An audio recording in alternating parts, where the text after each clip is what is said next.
Untitled on the beat.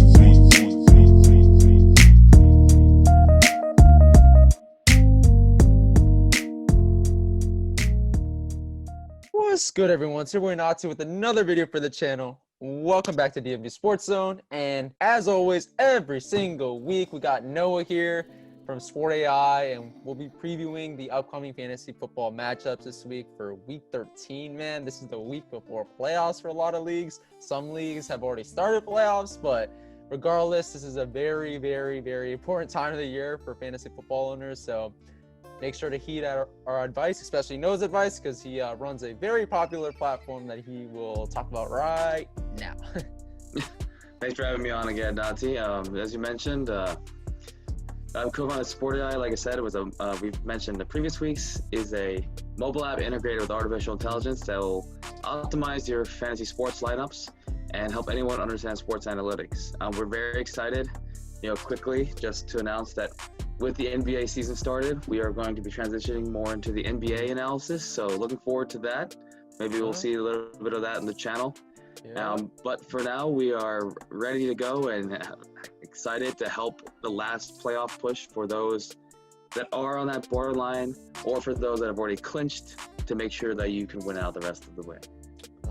So looking forward to it, man. The NBA news, that's huge, right? The season is actually just around the corner. It really just hit me last week when I saw that preseason starts, I believe, December 11th, which is like 8 days away. So yeah, it's pretty crazy. Yeah. And then December 22nd for the full season.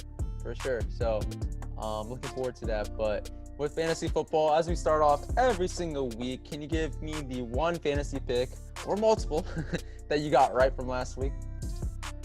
Yeah, I think we had a couple hits, particularly a running back that we didn't mention on the video, but we actually have high hopes for this week again. David Montgomery of the Chicago Bears. I like the running back. So it's very interesting. He's forgotten in that offensive scenario. They love to talk about, Allen Robinson's not feeling good. Daryl Money's not liking the play style. Trubisky, Foles, who are we picking? Well, the whole time, one presence that's been incredibly consistent has been David Montgomery. If you see the carries, he's one of the few running backs in the league that literally gets 95% of the entire season's carries. That's including him missing a couple of games with concussion. And when he returned against a decent Packers defense, you saw gashed him, very efficient, especially in the receiving game as well. And keep in mind, he played 78% of the snaps, but he got 99% of the carries. The only other time another running back got anything, not even a rush or a reception, was Ryan Nall with one reception. So that was a huge win for us last week, and we can talk about it more in the video, but we have high hopes for him yet again. Okay. In terms of the fantasy pick I got right, I know we talked about this extensively on camera and off camera, but the Wayne Gallman sleeper pick. Gallman did have a great fantasy day on Sunday. He gave fantasy owners 17 half PPR points and was really featured throughout the Giants' win against the Bengals, right? Especially with Daniel Jones going out and probably going to be out for at least the game, maybe even more than that. And Gallman was pretty much the focal point of that offense. And also Antonio Gibson as the stud pick. I should get that right. That's my guy. Antonio Gibson as the stud pick. I mean, we talked about this extensively off camera as well, but oh my, did he go off on Thanksgiving? Absolutely. Definitely was feasting on Thanksgiving. And he gave you guys 34 half PPR points of production, which is amazing out of a rookie running back. And I do look for Gibson to struggle against the Steelers this upcoming weekend, or at least now on Monday, because they moved the game around. But I still think he's going to be featured in the Washington rushing and passing attack. And to be honest, he's deserved that at this point. Scott Turner, looking at you, try to get him more reps because, again, he's deserved it. He needs the reps. I think he has shown that he's more than capable of producing with those reps. So I'm looking forward to Gibson having a good end of the year. Might not be too hot this week, but looking for good things out of him this year and ultimately in future years as well. Definitely have to agree. Wayne Gallman was another one of our breakout picks from last week, so very excited for him. I think he's another guy we're going to talk about later in this video. Yeah. And then moving on, one fantasy pick that you got wrong from last week, if any. Unfortunately, there will be always that one. So unfortunately, this season, we've been doing great. However, we finally ran into a big dud. That was Derek Carr of the Oakland Raiders. My goodness. No, I don't think anyone expected what just happened in Atlanta. It was not only was it a loss, it was a beatdown. It was 45-6. Carr actually got benched towards the end of that game, which is surprising for the GOAT, Nathan Peterman. That was a very surprising result. But I mentioned it time and time again. You cannot have recency bias if you want to win in the playoffs in fantasy football and any fantasy sport. Look at Tom Brady. Tom Brady had 3 points, 3 points earlier in the season. Bounce back, has not gone below 20 points in fantasy. Derek Carr goes against a good matchup against the Jets this week. So there's another juicy matchup. I know people are very hesitant to trust him right now, but it was, one bad game. He's still projected to do pretty well this week, but expectations, of course, now tempered. But I would stash him for the playoffs. He's a very strong schedule ahead if you're a team that's already clinched. Yeah. And just so people know, with Noah making that pick last week and stuff, he ultimately did start Carr, so he ultimately suffered from that pick. So it's not like he's just giving you guys advice and you guys have to suffer without him, the consequences. So, but yeah, I mean, it's cool. I think a lot of us expected him to go off, and he gave you less than 2 points. He gave me 1.6 points. Yeah. Luckily, through the power of AI, team was deep enough, came out with a victory regardless. Yeah. And in terms of the fantasy pick that I got wrong last week, I did mention this in the video. I was trying to go out there and not give you guys, an easy pick and try to go out on a limb a little bit, but the Nelson Aguilar pick, I mean, the entire Raiders offense suffered last weekend, and Aguilar was one of those people who did ultimately suffer as well. And I thought Aguilar would give fantasy owners at least 10 half PPR points as a solid flex option. But although Aguilar did have somewhat of a nice real life game, right? He went for 54 yards on 5 catches. His fantasy production just didn't amount to much. I believe it was only 8 half PPR points. And you would have liked more out of him, right? As the number 1 receiver in that Raiders offense. I know they have Darren Waller, of course, but number 1 actual receiver. And they played against one of the worst secondaries in the NFL, the Atlanta Falcons, and ultimately the Falcons just blew them out, which is not something that many of us expected. Just sort of a letdown right off of that close loss against the Chiefs. So, but yeah, that's definitely the pick that got wrong from last week. Yeah, I think fortunately for PPR owners, Nelson Aguilar did pretty well on that category. Very similar to Carr. Great matchup against the Jets. I think even better than the Falcons, actually, for Aguilar, not for Carr, because the Jets have given up the most deep plays or 25-plus yard receptions of any team in the league. Aguilar is a deep threat. That spells disaster for Jets. I don't know why you would have Jets fantasy at this point of the season, but that spells great for Aguilar, so I can see a bounce back as well. Or at any point in the season, but yeah. Yeah, still win this. But moving on, what is one fantasy sleeper that you believe will break out this upcoming weekend? I think we mentioned him already. David Montgomery, Chicago Bears, our number 1 breakout. Number 1.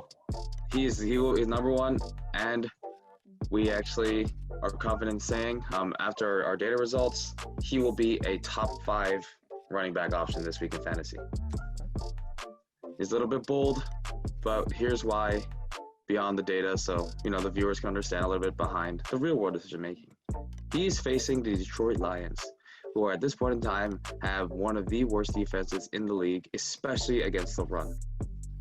In a game that more than likely will see the Bears come out to a pretty decent sized lead, that means they're going to lean on the run even more. As I mentioned before, no other running back gets carries except for Montgomery. Expect anywhere from 15 to even 20 carries, maybe a touchdown or 2. Montgomery is a must start if you have him on your roster. He actually got dropped in quite a few leagues because of his injury. I think because the teams of desperation trying to make the playoffs. If he's on the waivers, grab him right now. Start him as your RB2 with RB1's potential. the best part about this pick is that the ceiling is very high and the floor is still very high. Even if he doesn't get the touchdowns, he's going to get the touches and the receptions, even if they lose that game, to justify a start at RB2. So David Montgomery's our breakout pick. Okay, I like it. David Montgomery, always thought he had a lot of potential, and hopefully he gives fantasy owners a very good performance this week like he did last week. But in terms of my fantasy sleeper, this might be a little surprising, but just gonna go with it. Cam Newton, the quarterback for the Patriots. Okay. I know Newton, he struggled, in previous weeks, to say the least, and hasn't really generated too much fantasy production for fantasy owners out there. I don't believe many of y'all started him. Hopefully you didn't, but he still hasn't really produced much. And this week, though, he's playing against the Chargers defense that, while still talented, has just given up quite a bit of fantasy points to quarterbacks this season. So I think also with that fact, they've also given up a lot of points to quarterbacks who can actually move around a bit, who have good mobility. We saw that throughout the season. So I think this week might be a get-right week for Cam Newton. I don't believe he's going to be insane this week. I don't believe he's going to be, top-tier quarterback option for many fantasy owners out there. But if you're very desperate and you need a quarterback to slot in your lineup, I just think Newton might actually be a good play this week. Yeah, I definitely see the strong points there. From our end, he is not part of the top 15th percentile. We do see him actually being on the bust side, but he does have the potential. I think it comes down to Joey Bosa, Ingram. We saw with Josh Allen, another big quarterback that's mobile. Joey Bosa ate him alive. They still won the game, but Allen himself didn't have a strong fantasy performance. So there's a lot of risks to be had. But if you are really desperate or in a 2 QB league, Newton may be worth the start. But from our end, I don't know if that's a safe start. But okay. Yeah. I'll trust SportAI over my opinion. But any given Sunday, you never know. That's true. That is true. But moving on once again, can you give me 2 great fantasy plays this week?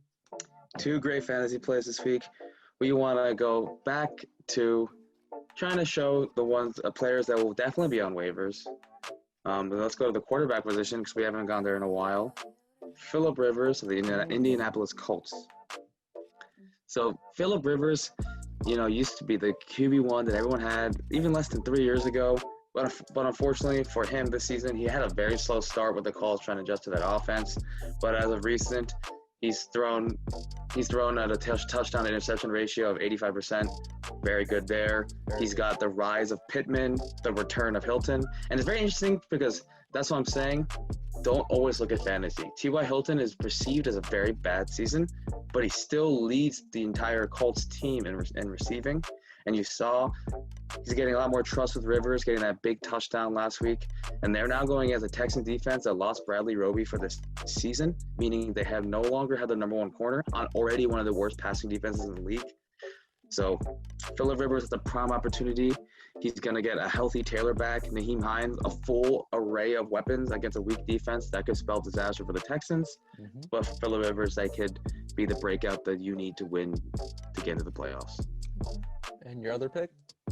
Other pick, also very interesting. I think it's going to come down to a shootout in Indianapolis because our breakout pick is Brandon Cooks of the Houston Texans. Okay. So we have, Will Fuller out for the season, obviously, along with Roby. Yep. That is big. That is very big, actually. I didn't even think about that when you said Cooks, but that is big. And you notice throughout the season, even just by watching the games, that Cooks isn't getting the deep looks that he's gotten in the past. It's not that he can't do it. He's being open, but they're targeting Fuller. With Fuller gone out of the picture, he's now the undisputed number 1. They've already cut Kenny Stills, Randall Cobb's on IR. You have Kuti coming in as more of a slot receiver, as you saw in his role. He did get that touchdown, but Brandon Cooks is now going to be leaned on as the number 1. And there are different tiers of quarterbacks in this league. You have your Mitch Trubisky's, you have your Kirk Cousins that are good when they're matched on a good matchup. But you have guys like Deshaun Watson who are talented and matchup proof. The only time he's ever scored under 20 points was against the Cleveland Browns in those 40-mile-per-hour winds, and I don't think anyone could have thrown in that win. So the Colts have a good passing defense, but again, it's very deceptive because they are very good against average teams, aka those that rank in the 20th or below in passing yards per game. The Texans, despite their terrible record, actually rank up in the top 15. So that spells very well for Watson. Watson is a QB1. Not really a breakout pick because I don't know anyone's going to bench him at this point. No. But Brandon Cooks is our breakout pick and ranked in our top 15 receivers for this week in fantasy. Okay. I like that. I got Brandon Cooks. Picked him up a couple of weeks back and didn't give me, tremendous production last week when I ended up starting him. But definitely I saw the talent there on Thanksgiving, and hopefully he does become that wide receiver one that we wanted to see out of him in Houston. But in terms of my two great fantasy plays, so these are guys that are not they're still like name guys, right? Like everyone knows who they are, but at the same time still wanted to mention them because they're not like upper echelon fantasy players yet. First and foremost, one of my picks is Taysom Hill, quarterback for the Saints, the guy who's replaced Breeze, right? Ever since he got all those rib injuries and he's been out for the last couple of weeks. But so Hill, forget about this week for a second. I am still furious that in ESPN leagues, this man's really counted as a tight end flex option, right? Because they switched him back to just quarterback now, I believe. Yeah. I saw that, but I believe it was for a week or something. He was still a tight end flex. But forget about that. With that being said, Hill has been a solid fantasy quarterback option the last 2 weeks, including most notably against the Falcons last luster defense 2 weeks ago, putting up nearly 25 half PPR points. And I think Hill's in for another great performance this week against the same Falcons defense. And I also think this is the case because, as you know, because you have him in our league, Kamara's role in the run game has waned in the last couple of weeks. And that has really coincided with Hill being featured more in the run game and getting all those rushing touchdowns, racking those up. So I think Hill's in for a good week this week as well. Yeah, I definitely have to agree there. Unfortunately for Kamara owners, he's got to worry about the rise of Latavius Murray too. Yeah. So Kamara, obviously, don't bench him. His floor is still at RB2, but expectations must be tempered. But I think Taysom Hill has a great chance to explode against the Falcons because unlike the Raiders, they have a very balanced attack of offense because you saw Josh Jacobs went down. He wasn't really a factor in the run game. So once the run game's gone, Falcons could really hone in on the passing game. Not going to be the case with the Saints. So, and my second pick is, a lot of people might be surprised about this because I always roast this man's, but Kirk Cousins, quarterback for the Vikings. The good old stat patter, good old money seeker, good old robbing teams of money guy. And Kirk Cousins, still stealing money from the organizations he plays for, right, with the Vikings. And I got to admit, though, Cousins looked pretty good, as a fantasy quarterback option the last 4 weeks, especially last week against the Panthers pass defense that has actually given a lot of quarterbacks fits this year. They're actually pretty underrated, and he actually did pretty well against them. I believe he had 25 half PPR points, and this week he gets to play against a Jaguars defense that looks much worse than Carolina's and looks to I wrote maybe down in my notes, but actually now get Adam Thielen back as well, who was just activated before Thanksgiving. He had a false positive test, but obviously was not allowed to play on Thanksgiving because of the fact that it was just too short of a time frame. So I think Kirk Cousins is in for a pretty good week. Again, he's another option that you shouldn't start expecting top 5 QB numbers or anything like that. But if you're desperate, go with a guy in Cousins because I think he's going to be in for a good week. Yeah, I think he's in a very similar category as Phillip Rivers. He's a very good matchup, a QB streaming option. Long-term projections, Kirk Cousins doesn't fit that well if you want him as your QB1. But in real life, too. Exactly, yeah. I don't know how the Vikings, if they make the playoffs, which I don't think they will, but if they do make the playoffs, I don't think they're going to do anything. But he's a good option if you really need to start a quarterback. He's not a type of guy you want to hold onto your bench like Derek Carr, who's a guy you want to hold onto your bench just in case you have Lamar Jackson, you have someone that's got COVID or injury risk. Kirk Cousins is you add him this week and you drop him next week, but he's got a great matchup this week. And with that being said, on the flip side, can you give me 2 disappointing fantasy duds this week? I'm actually going to go quarterback again.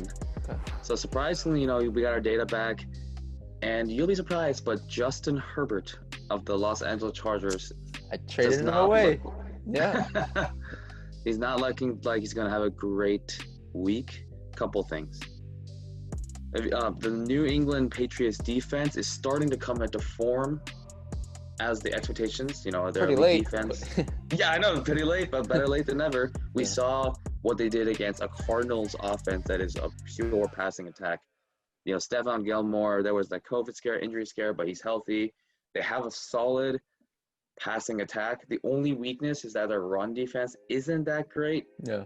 Which usually would spell doom for the Chargers. However, they do have Austin Eckler, and that's where an interesting scenario takes place. Austin Eckler is a trending up running back that you must start, but not because he's going to dominate the run game, but because Herbert is going to dump it off a lot. Because the pressure is going to be coming. The line, the Chargers line has struggled slightly this season, and the pressure is coming. So as a result, you'll see a lot of dump offs and passes, which is good for certain leagues, but overall is not going to spell a great performance, because when you start Herbert, your expectation is very high, a true QB1. However, his ceiling is not as high as you would like. If you do have that, I know a lot of people have this combo, the Watson-Herbert combo. Start Watson. I know that the Colts on paper are scary defense to face, but Watson's outlook is much better than Herbert this week. Okay. And your other bust pick? Other bust pick, we had to look at the tight end position, and unfortunately, we're gonna have to go, if he's healthy, Mark Andrews of the Baltimore Ravens. I'm sorry, I know you have on your teeth. Go ahead. Go ahead. I know that they have a juicy matchup against the Cowboys. Yes. However, there's a couple things that are working against them. Is that when it comes to tight ends, Cowboys are actually top 10 in the entire league in terms of defending tight ends, particularly because they have good coverage linebackers in Van Der Esch, Lee, Jalen Smith, and on a passing attack that's been really centered around tight ends. We've seen from the past couple of weeks to become less predictable that the Ravens are starting to lean on Marquise Brown and receivers more and more, as well as their run game. So we're seeing the tight end reception percentage go down every single week. I'm not saying that Mark Andrews is a completely benchable player. However, expectations must be tempered. He didn't come, our data results didn't see him having a high-ranked week. He is a startable tight end if you have no one else. However, there are a couple other guys that are probably on waivers, like Eric Ebron, Kyle Rudolph, that could outperform Mark Andrews. So that's why, in our consideration, he is going to be a bust for this week. Okay. Sorry. No, it's okay. It's okay. My only hope this week is, since Nick Boyle's gone down, Andrews has been getting a lot of catches, a lot of targets, and hopefully that continues, but definitely will heed your advice. With that being said, my 2 busts. So the first one is a very common name on the duds list this year, at least when it comes to my predictions and stuff. And again, like I said, the last 2 weeks, I'm a very simple man. If I see the Saints defense in fantasy, I look at the running back that's playing against that defense, and I automatically assume they're going to have a bust week. And that guy this week is going to be none other than Todd Gurley, the running back for the Falcons, who played against the Saints in Week 11 and also had a fantasy bust performance that was predicted by me. And the Saints, they can stop the run, they can stop the pass, but especially the run, man. Against any good running back, it looks like they'll stop them. They don't really have a chance against that defense. And they're one of the best NFL defenses in real life and one of the best in fantasy for a reason.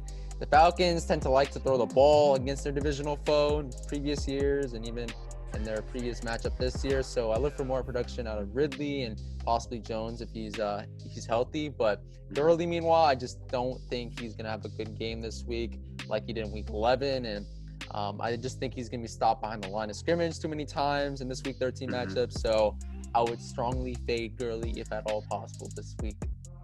I definitely have to agree. I mean, he's not even healthy, so if he comes in, he's not going to be 100%. This game, depending on if the Falcons step up their defense, could end up at a worst-case scenario being a shootout, which would be good for every other player on the Falcons except for running backs, particularly Gurley, because he never is out there for passing downs usually. So his floor is low, his ceiling is low. If you have another running back, start him, please. Yeah. And speaking of the Falcons, I got another guy who I think will be a dud this week, and that guy is another tight end, and that guy is Hayden Hurst, the tight end for the Falcons. So, I did just say I see the Falcons throwing the ball more against the Saints defense, so that might seem like it benefits Hurst, but I just don't think the targets are there for him in this pass offense, which is crazy to say because they did give up some draft capital to the Ravens in order to acquire him in the offseason. And he's looking more like a fantasy tight end bust each passing week after all the hype that he got in the offseason. And I sort of contributed to that, I'm not going to lie. But when he was acquired, everybody thought he was going to give you guys, an Austin Hooper type season. But both tight ends actually have been underperforming this year. And he's playing against the same Saints defense that Gurley's facing. And the Saints defense has also been very stout against opposing tight ends. So I really have Hurst as another fantasy fade this week in that Falcons offense. Although, again, if you're going to go for anybody on the Falcons offense, I would go with the wide receivers at this point because I don't see anybody else having good games. Yeah, definitely have to agree there. I think when it comes to, these divisional matchups, it's very dangerous to presume too many expectations, which is a great point you've made. Not because people always expect, on paper, it looks like Saints are going to blow out the Falcons. However, you have to consider real-world scenarios where they're division opponents. They know the offense well. And we've seen in the past the Falcons can step up. They might not win the game, but they can limit some of their stars. Yep. So as a result, a lot of these top fantasy options could be question marks. Ridley and Jones obviously starts, but is their ceiling as high as people think? SportAI doesn't think so. Michael Thomas, is his ceiling high? SportAI doesn't think so as well. The floor is there, so they're startable, but don't expect, people that are really nervous right now trying to make the playoffs, don't expect huge bailout. The maximum they may get a 20-point PPR day, but in reality, it's probably going to hover around anywhere from the 12 to 18 range, which is great, but sometimes cannot be matchup saving. So expectations must be tempered for this game. Yeah, I agree. Also, that last point that you made about divisional matches and stuff, we always see that they never turn out how we expect them to. So keep that in mind when you're making your fantasy decisions this week. But last but not least, Noah, who will be your fantasy MVP for week 13? Yes, so our fantasy MVP, we're actually, usually we have a different MVP from the breakout player we mentioned at the beginning of the video, but we cannot ignore David Montgomery. David Montgomery, MVP. Crazy. I don't think anyone has said David Montgomery MVP in the same sentence in his entire life, but here at SportAI, we are confident in him. The analytics check out, and, trust the machine, and it's, the proof's in the pudding. Running backs are the most important position in fantasy for PPR especially, and Montgomery's floor is just too high to ignore. He's not only the safest pick, but he has the highest chance to break out. When you're facing a team with a Derrick Henry, with Dalvin Cook, you need your running back too to have a surprising upset over their matchup to win every week. Montgomery is going to be a lot of people's flex or RB2. And he could end up with RB1 numbers. As a result, our fantasy MVP. Okay, man. Dang, you're really letting the people know about David Montgomery this week. Yeah, Montgomery better turn into Walter Payton, or we're gonna. I mean, yeah. It's funny how you mentioned Dalvin Cook too, and Derrick Henry. And there's a certain individual out there who might be watching this video in our league who has actually Dalvin Cook, Derrick Henry, and this guy who I'm about to mention as the fantasy MVP for week 13, and that guy is Nick Chubb, the running back for the Browns. And again, I could say Dalvin Cook any single week, but My oh my, has Chubb been great since he came off the IR a couple weeks back. He's been giving you great rushing performances every single week. I know he hasn't been factored too much in the passing game, but in that rush-oriented offense with Kevin Stefanski, man, that's pretty much what's leading the way for the Browns, making them win a bunch of games. And I believe they're, 8-3 right now? Like, it's kind of crazy, crazy in Cleveland. The Browns. Yeah, the Browns, man, the Browns. But I understand his fantasy production wasn't through the roof in weeks 10 and 11. His real-life production was. And he really tied, though, both together in his great performance against the Jaguars last week, going over 140 yards on the ground and earning a rushing touchdown as well. So this week, though, much like he did last week against the Jaguars defense, Chubb is facing a Titans rush defense that can be got for sure by opposing running backs. And with the opposing running back this week being the uber-talented Nick Chubb, I just look for Chubb to feast once again and possibly strongly go over, actually. I'm not even going to say perhaps. Ooh. Yeah, strongly go over 100 yards for the fourth straight game and give you guys a great performance once again. So that's my fantasy MVP for week 13. Definitely have to agree there. I think very interestingly enough, the Titans pass offense favors Tannehill, AJ Brown heavily, which could affect Derrick Henry. But on the other side of things, they need Nick Chubb to run well. Yeah, so he's going to get the volume to have a good floor. But like you mentioned, the ceiling is the sky's the limit. So I think this is the best matchup fantasy-wise for running backs all season. Don't at me, but it's going to be a good one. It's going to be a good one. Yeah, so we shall see. David Montgomery, Nick Chubb, if you have him, good on you for getting them and hopefully, starting them both maybe, or at least one of them this week. So with that being said, that concludes our week 13 fantasy football preview video. And again, Noah, thank you so much for being on, bro. Always appreciate it. Always appreciate your insight. Always appreciate your machine backing and SportAI and bringing that insight onto this channel, onto these videos, and out to the good people out there watching these weekly previews. So that being said, thank you guys so much for watching. Please make sure to like, comment, subscribe to the DMVSportsZone channel. We're try to post fire content on here as much as possible. I know you guys saw that Wizards reaction that I posted last night. Big news there. Big news in the DMV with the football team as well. So make sure you guys look out for those videos and look out for future content as well. But I think that's it. Thank you, Noah, once again. And also make sure to subscribe to SportAI Alerts. I always put the link in the description, so make sure you guys subscribe there. But anything else, Noah, before we wrap up? Nothing. I just want to say good luck to everyone.